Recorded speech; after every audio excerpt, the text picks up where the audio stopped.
Hi there, my name is Max Worth. This is my presentation for the Level 5 Sport Coaching module, Society, Communities and Coaching. We're going to talk about each individual part that makes up the module and bring it together to see how they can all relate to each other and be one thing. So we're going to start with society, what makes up a society and how can it be viewed. We're going to talk a bit about sociology. So what actually is sociology? It's basically the study of humankind, and it's using scientific methods that have been proven on the real world and taking that and applying it to humans. So the way we've studied animals in the past, can we use those studies that are proven to work and get a better understanding of animals maybe, or psychology? Can that be used on humans to understand the way we work, to increase our self-understanding and self-knowledge? So that's a little bit about sociology. But what actually is sociology used for? So in terms of the four things here that Story stated in 2005, is that it can be used to understand human behaviour and why do humans behave the way they do. If they were going to be in a specific environment, why would they behave that way? If it changed, would they change their behaviour? So it's a useful thing to understand the patterns of human behaviour. Also, sociology can be used to understand social systems and why they're in place, or why they're in place in one place and why aren't they there in another place.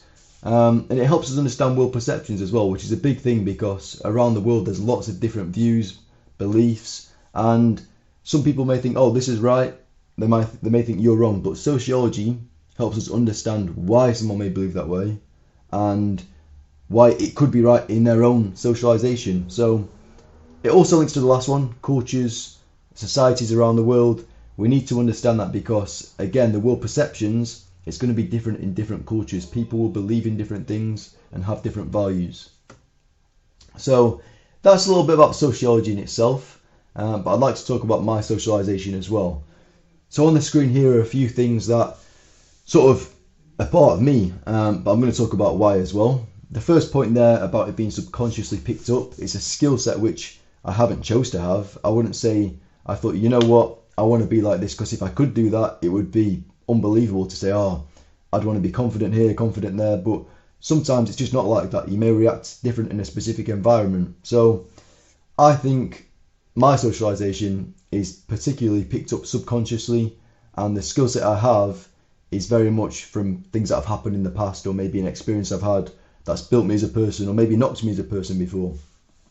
Here you can see I've coached in different environments that sort of built me up to be able to understand, if I was to coach there, would I coach different? For example, I've coached in football teams, lunchtime clubs at schools, after school clubs, holiday camps. All these things are very different. Even today I've coached in a lunchtime club. The lunchtime club was very different to the after school club. And so my way of showing myself as a person, my behaviours, my socialisation change because a lunchtime club, the environment is different to an after school club, if you understand what I'm getting at there. Coach with different age groups, again, it goes with the environment as well. You have to change the way you coach. I mean, I've coached children that are in nurseries where they don't actually speak. Again, they may be English children, but there's a language barrier. I have to use my body language. Whereas if I was going to coach year sixes, more the older side of primary schools, they understand you. They're probably going to listen the first time when you do say something, maybe not the first time, but when you talk to them, they're listening, they understand, and they can talk back. The nursery children, it's heavily on body language and learning how to communicate to them in a different way, which you have to learn. You have no choice, and so that's developed my social skill set. I've also travelled a lot around the world.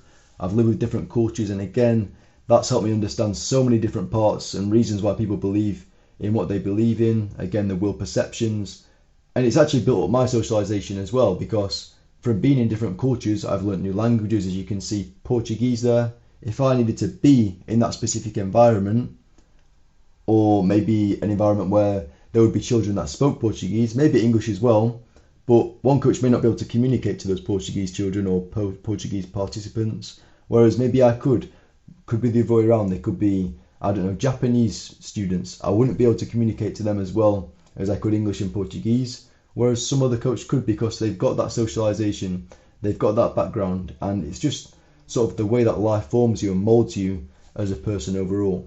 So that's a bit about my socialization, which leads me nicely on to coaching philosophy. which Cushing and Partington in 2019 did say lacks a lot of definition, and I do agree with this because in terms of what it actually is, I don't think there's a direct sort of explanation. You can't just say this is what it is. And it's quite dangerous because at the moment, a lot of governing bodies are asking coaches in schools, PE teachers, to have their own coaching philosophy, which, if they don't actually know what it is, how are they going to explain to themselves or come up with it themselves that they have this coaching philosophy and tell other people? So that's just something to think about there. But from concrete research that has happened and obviously has been proven to be accurate, it's the thing that drives the way a coach coaches. Why do they have a passion for football? Why do they play football this way? Why do they show these behaviours in a session? Or does it change? Just things like that. You can see the 6 things here: values, beliefs, assumptions, attitudes, principles and priorities. These are all 6 categories that make up someone's philosophy. And it's why I personally think not many people have the exact same philosophy, if anyone, because you could have similar values to me, but completely different attitudes. And again, you could be so similar, but with these things there, it creates such a wide range of options, and it really changes who you are as a coach. It makes you individual, it makes you stand out, and it's a bit like the socialization, but rather than being a person, it's your socialization as a coach. And again, it's not wholly conscious, not wholly organized. You could have had an awful experience coaching before, or a really good experience, and it's built you to be the coach you are today. And that's all because of the subconscious thing that's happened and created your coaching philosophy. So to touch on my coaching philosophy, I'm going to start at the bottom. I heavily have a big impact or a big sort of say on trust. I believe it's a big thing. Maybe it's because I'm a big person on trust as well. Even as a participant, when I have a coach, I'd like to trust them, and I think everything else comes with that. So if somebody can trust me as a coach, I think they're definitely going to respect me. And if they believe what I'm saying is right, or they think, you know what, I can trust this teaching, this coaching, they're probably going to show a bit more respect and listen to everything else that comes with it. I also think that inclusion for everyone is massively important. Again, all comes from trust.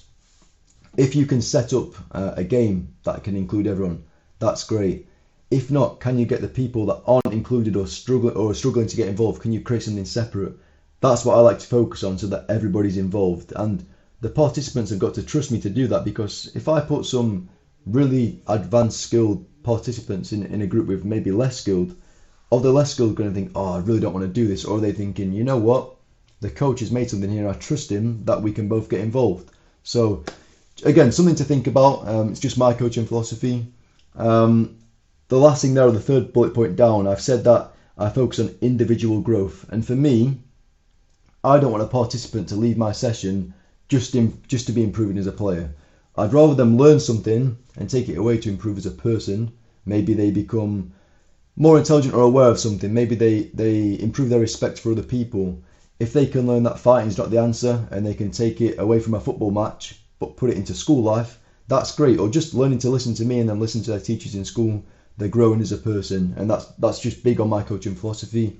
And again, I don't really know why. I think it's just the subconscious experiences through life that have molded me into the coach I am.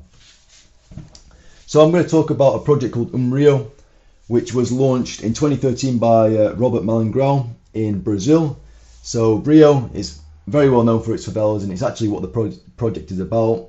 Rio is a really nice place. There is some beautiful parts, but like I said, it's very much well known for its favelas and the dangerous parts of Brazil. So Robert Malangrão actually uses rugby as an access point for these children, because they're heavily much involved in gang crime, which is not a good sign at all. If you look at that stat there, if you knew that in the UK 90% of gangs were made up of children, you would want to do something about it. And the government do. That doesn't happen in England, but here in the favelas, there's just a lack of understanding between people. I believe it. I'm not sure, I might not be right, but I believe that the government can't do anything because it's the favelas. If you know how the favelas work, it's very much a detached society from the Brazilian government. They have their own sort of, almost like their own society, it's their own way.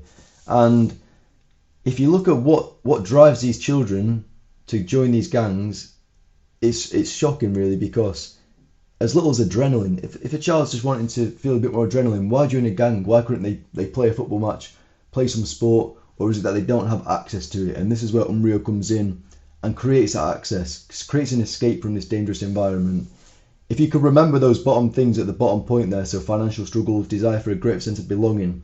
I've been to Brazil and they're the most welcoming people in the world. So if I know a Brazilian is not feeling belonged in their own country, that's hard for me to process, because from being there, that doesn't exist. Everyone is belonging, everyone's welcome. So it just proves that this Rio project was definitely needed, and it's a great thing by Robert Mallingrau.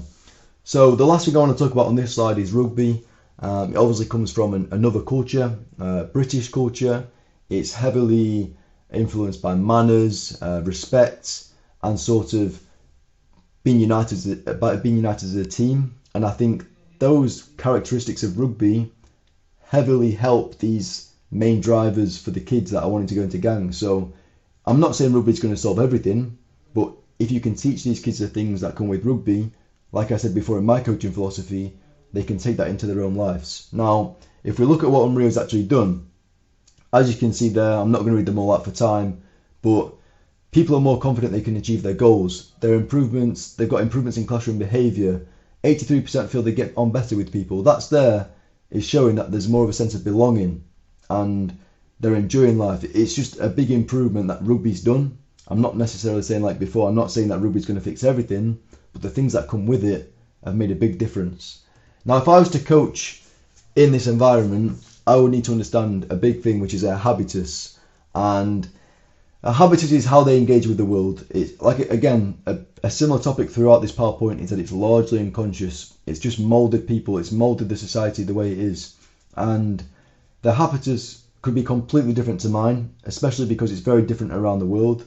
But the way I engage in the world, just being, I don't know, an English person in free education, free healthcare, my view on the world is going to be very different to those kids in the favelas that maybe see crime every single day and really bad things. So I would have to take that into consideration if I was to go there. And I would really need to understand how I would portray myself, because I wouldn't want to disrespect them either. I'm going into their own world. And the way we can do this is this simple diagram. Create a shared philosophy. So who am I? I'm the coach. There's another theory called the I, we, they theory. Who am I? Who do I identify myself with? And who are they? Well, I would be identifying myself with other coaches with a similar sort of coaching philosophy to me, maybe. But definitely they would be the children in Brazil, because I can't really identify myself with them. I've come from a completely different socialization. So I would be in the top circle. The context would be the favelas, the community program, and the participants are the children there.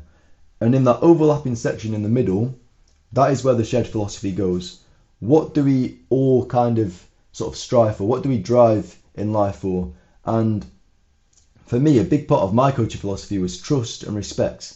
I think that would go straight in the middle, straight in the shared philosophy, because those participants have got to trust me, somebody coming from the other side of the world, to coach in their own land where it's their culture, their beliefs, and I'm going to teach them how to live, or teach them things that can help them live better. It's a big thing, and I think trust is the most important. Now, for time, we're going to do a quick recap. So sociology is used to study human behaviour, and everything around that came from understanding views on the world, understanding different cultures, environments, things like that. And Story 2005, like I said, found that it was all on the study of humankind. Coaching philosophy is not clearly defined, and it's something that I think definitely needs to be researched more so we can get a clear definition, or maybe something a bit more specific. Community coaching helps tackle social problems. That's what Unreal are doing. They're making a big difference. And coaching philosophy changes unconsciously, because if you're having more experiences, you're learning new things, you're going to change your coaching philosophy. If you've been coaching in England all your life and suddenly you go to Brazil or Fiji or Hawaii, you're going to change the way you coach. It's going to change drastically. And finally, a shared philosophy is optimal for coaching in these different environments. And here is my reference list just for time from today's presentation. Thank you very much.